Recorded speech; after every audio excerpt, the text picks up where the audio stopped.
Let me welcome my guests, the chairman of the Employers Consultative Association, Mr. Keston Nancoo. Thank you so much for being with us. Good morning to you. Good morning to you again, Rennie, and to all our listeners. It's really a pleasure to be here with my colleague, Giselle Estrada, who is the director of the ECA. Good morning to you. Good morning, Rennie. Good Thanks to see for you having both. us once more. Nice to have you both. I went up to all the, of course, looking around the place, looking for all the reaction I can get on the budget.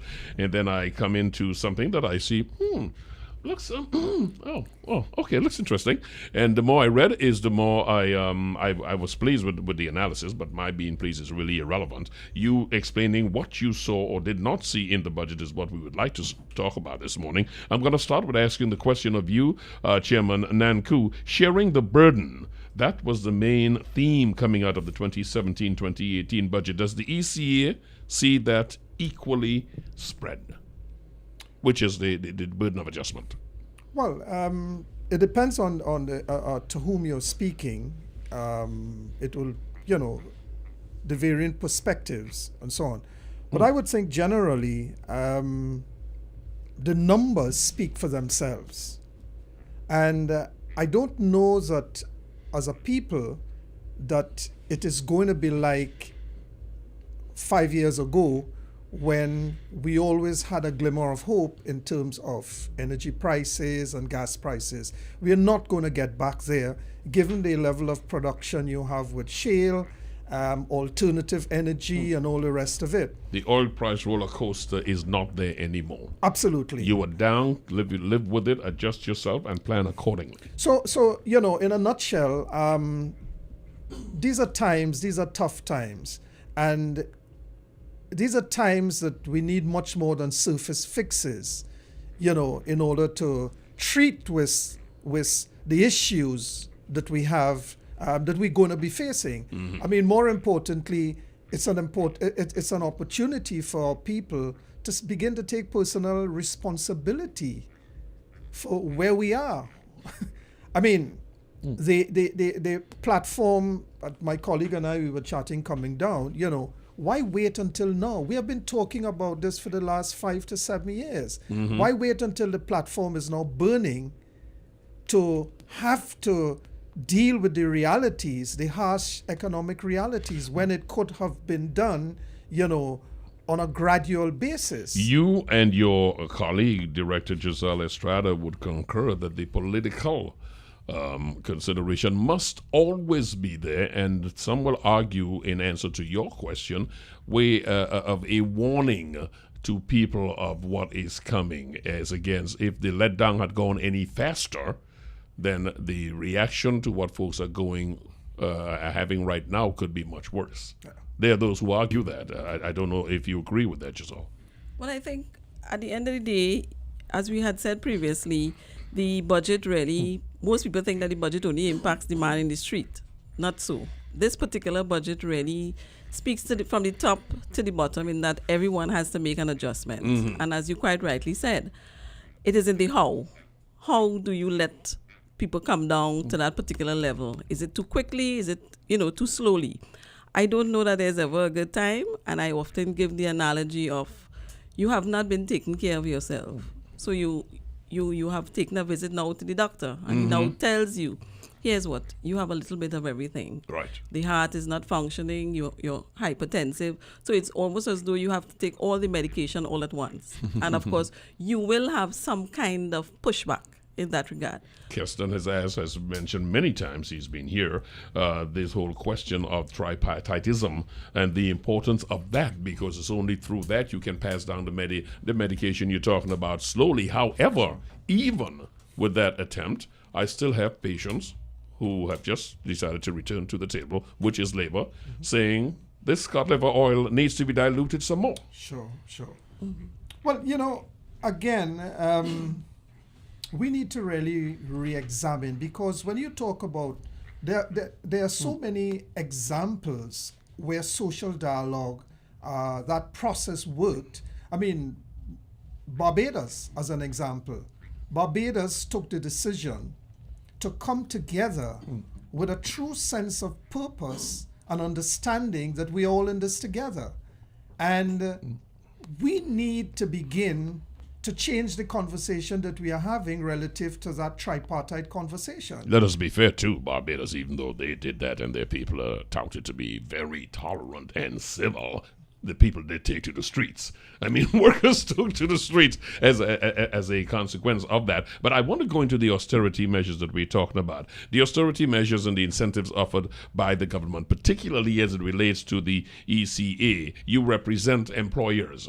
You are looking at, they are now faced with increasing corporate taxes.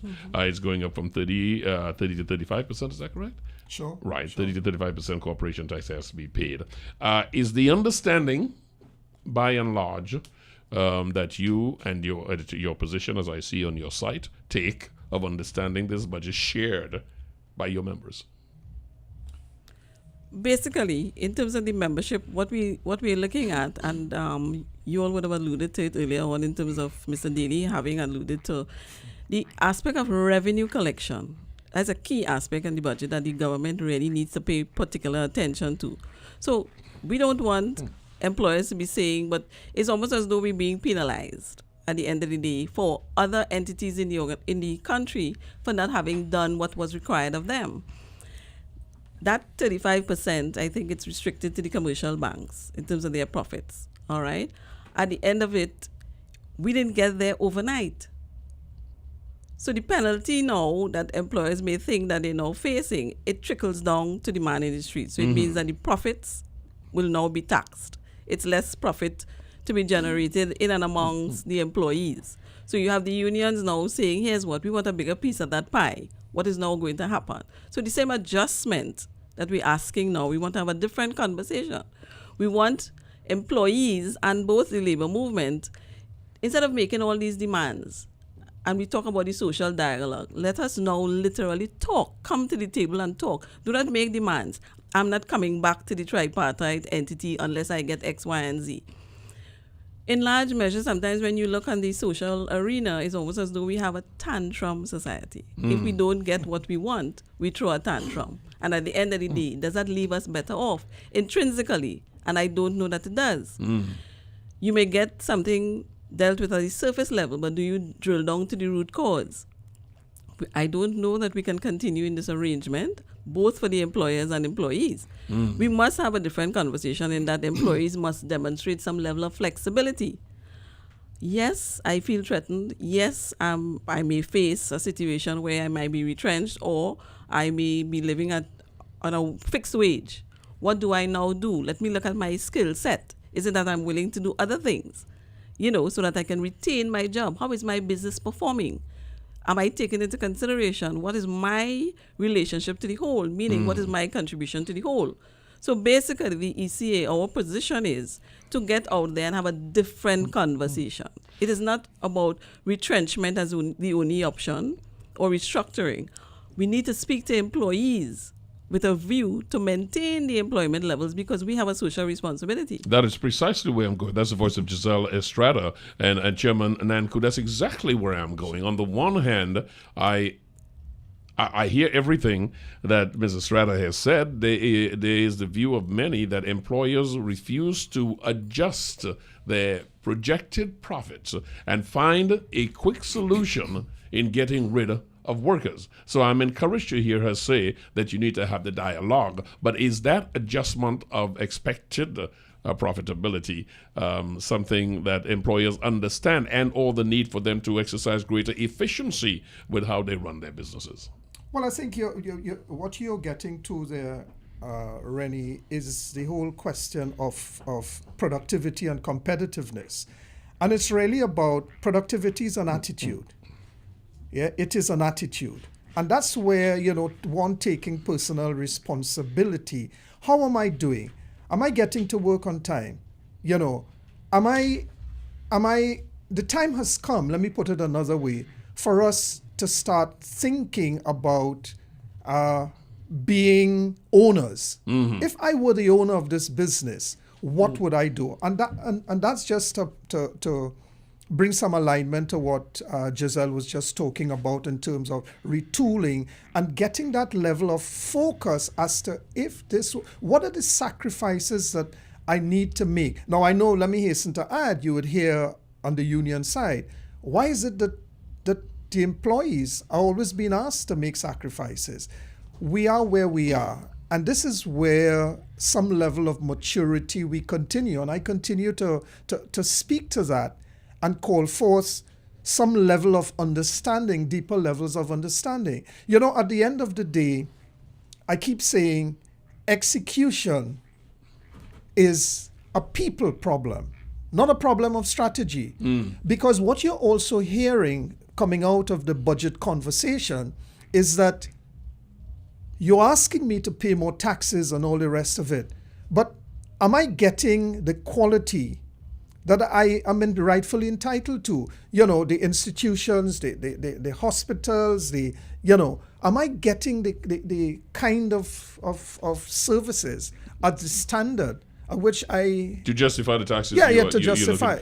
But here is a question for you, because when I make the point of the employers adjusting the expected profit, sometimes I don't even think in terms of them just firing, getting rid of workers. I think in terms of them saying, let's adjust the profit and take the adjusted money and put it to invest in our workers, retooling them, upping their skill level. Thus, invariably, is going to bring to us a better product at a greater yield. I mean, is that the sort of cognizance you're getting from your membership is what I'm asking? Yeah. Rennie, at the end of the day, that is exactly where we have to be heading. Because you see, when we speak about skills and competencies, these things change on a daily basis. What is required of, and I will give you as an example, what you were required to do 3 or 4 years ago, it is inherently different in 2017. It means that you are no longer required to be just a DJ playing music. And I'm just giving you as an exceptional example. About 25 years ago, yes. So in terms of the skills you are required to exhibit now in 2017, you would agree it would have been different for the last 3 years. Indeed. So likewise, for an employer to stay in business, the demands that are now being made from the customer standpoint would have been different 3 years ago. So it means that he is or she is now making an adjustment with regard to satisfying the customers. Because you're staying in business to do a number of things. Of course, last but not least, certainly to generate a profit. So your cadre of employees must be tooled to satisfy these demands. It means that, is it that you're going to up the ante with the IT? What are your counterpersons, required to do? You must have customer speaking skills. You must be able to, woo your customers, have the delight, let them want to come back another day, maintain that competitive advantage. What exactly is meant by all those lovely words? So you sit with your employees and you let them understand the business. You take them outside of that arena of their cubicle. You look at the bigger picture. And you also crunch the numbers. These are the things that we would have done in the last 3 years. Let's say we would have lost market share. How do you propose? And you get into group sessions and group focus. How do you, the employee, propose that we could regain market share? So those are the kinds of conversations that we have started with our membership. I'm happy to hear that because, I used to own a hair salon in New York City. And one of the things I remembered, all the lectures that came up to the stylist world, people are here not because you're the best stylist in the world, but because you provide them with the best service and comfort. Sure. They come here to be pampered. And when folks think in terms of technology, taking away jobs, what they're doing is opening the door for us to do something that technology can never do, which is to provide good service and comfort. Absolutely. And that sense of pampering. I do have to watch the time as we go on, and I must come into the area of incentives for small business development and export promotion. That is what has been articulated by the Minister of Finance. Your organization should find that music to your ears, do you? Sure. What I've also heard is that there hasn't been sufficient take-up where that is concerned. So one would expect that some kind of program, some kind of promotional activity that may be useful in creating greater levels of awareness if the take-up is not there. Is it a question of people not recognizing how they can make use of what is out there? Or, it's a situation where they're just not interested. I would say that the latter, I will hate to think that the latter is the challenge. But, just getting back to the retooling and retraining and so on, At the end of the day, the wealth, true wealth of the nation is in its people and the knowledge of its people. And I give an example, Taiwan, a barren rock, nothing at all, had to import everything. And one of the significant things that helped them to turn around was the fact that they recognized that honing the skills and talent of their people, that is what is going to make the difference in terms of helping them to create wealth at the end of the day. Service industry works all the time. Part of the reason I'm going to ask you, Giselle, when the chairman talks about many people not taking up on the offer, is it because they're running scared? Is this in some way a statement about the confidence of the country's ability to go on the upward swing? Why you think we're not getting the excitement coming out? If I interpret what you said, Keston, accurately, why is there not excitement at these offers to propel small businesses forward? Well, I think there are a number of things happening all at once, Rennie. When you look at it, there are a number of sacrifices that one has to make if you decide that you're going into a business. I don't know that persons who are currently there want to continue in that arrangement. They might now embrace this opportunity. For those who are looking from on the outside coming in, you have to understand what exactly is required to set up a business and to continue in that arrangement. It means that you have no sick leave, you have no vacation, you are a sole entrepreneur. You have to come to work every day. Is it that that there's a driver for that? It's called discipline. And I don't need to tell you, of all persons, discipline in Trinidad and Tobago is really not where it should be. How do we address that? How do we move in fixing that from the employer's standpoint? Because it has been argued, and I'm going to throw it right at the ECA right now. The two parties we have here is the chairman and the director of the ECA, Keston, Nancoo, and Giselle Estrada, respectively. Oftentimes I have heard it said management is the reason why the levels of productivity, the mediocrity is accepted as excellence is the new standard, because management and employers are either too busy being friendly with people, don't know how to do the business themselves, or they're covering up for other people for fear of exposing themselves and their inadequacies. Now, your organization deal with employers. How much of that is true, I ask of you? We don't have the statistics, but we do recognize throughout the arena that when it comes to making that transition from employee to supervisor, no one likes to hear the term that you are now a middle manager. Having said that, is it that he or she has now made the transition? So the same thing that you were speaking about a while ago, making that transition from friend now to supervisor, manager. It means that everything now comes to the fore in terms of being tested. Are you now looking out for the business? So you're on the riverbank and you want to be in the river. So you have to make that transition. And it comes back to taking responsibility and accountability. You must have those two things to balance the scale, because you cannot now not want to look out for the organization, because it means that you are now wearing a different hat. So it's not a hat that you can vacillate on a scale and take it out when it suits your fancy. When you realize that you need to have a difficult conversation with an employee that is heading in a particular direction. I have a follow-up to that, but Keston wants to get a point in there, so let him get it in, yes. Just to emphasize why you hear in most instances that the challenge is with management. And it is about managing performance. If you are not, and a lot of that has to do with the lack of preparedness.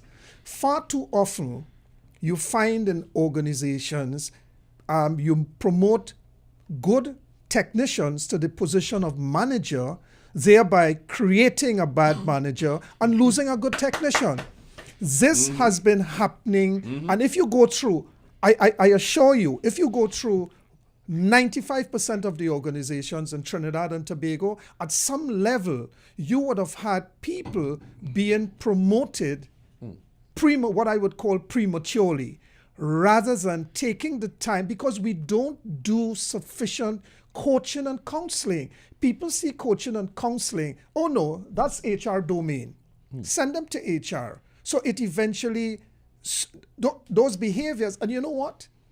When they get to the position where you expect them to deliver, and you say to them, hey, there is a misalignment between your what we expect of you and what you're actually delivering, then we have confusion. Chairman Nancoo, you make my point exactly, because the point I made was for the employers who you represent.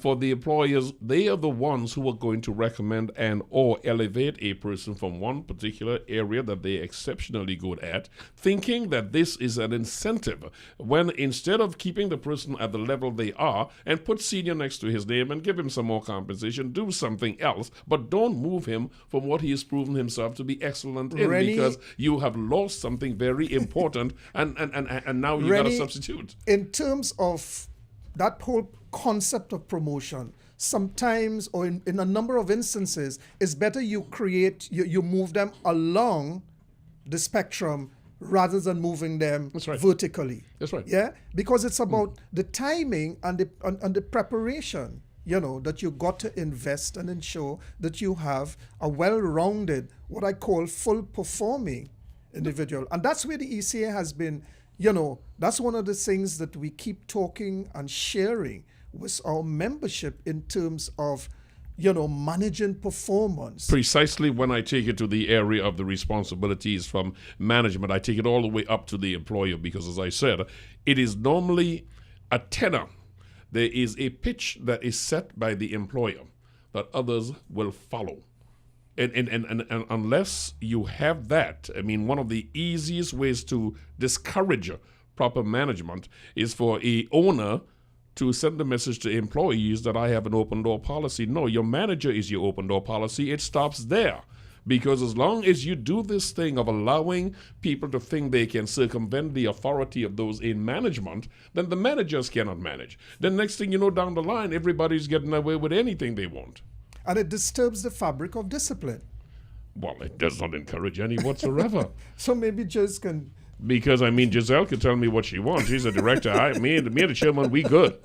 At the end of the day, and that is what I talk about, not saying that there is not a lot for the employees to worry about, for the trade unions to worry about, and all of this. But when you speak in terms of productivity and having a well-organized work body, there must be a hierarchical system that is followed. It is not good enough to say you have a hierarchy when, in fact, nobody cares about a middlearchy. There's no such thing. I just made it up. People can just go to the top. You make a joke of it. And I agree with you. We need to be consistent. But the other thing too, Rennie, is that we also need to focus on something called employee engagement. Employees need to be engaged. And engaged here, some people equate engagement, commitment. We have a different view. You're engaged from the point of view that you understand what is required of you. You are contributing to the whole, and there's a fallout if it is that things are not done a particular way. So once you have employees on board with regard to what the business is about, what is happening, where the business is operating in terms of the current space in Trinidad and Tobago, what is happening in Trinidad and Tobago, because you don't want them to be blindsided. Only focus on the customer that is before them. We want you to look at the bigger picture. What is happening here? How can I do things differently? What is my manager doing? Can I have that one-on-one conversation in terms of the open door? Can I now have a forum where I can suggest X, Y, and Z, because I think this can work?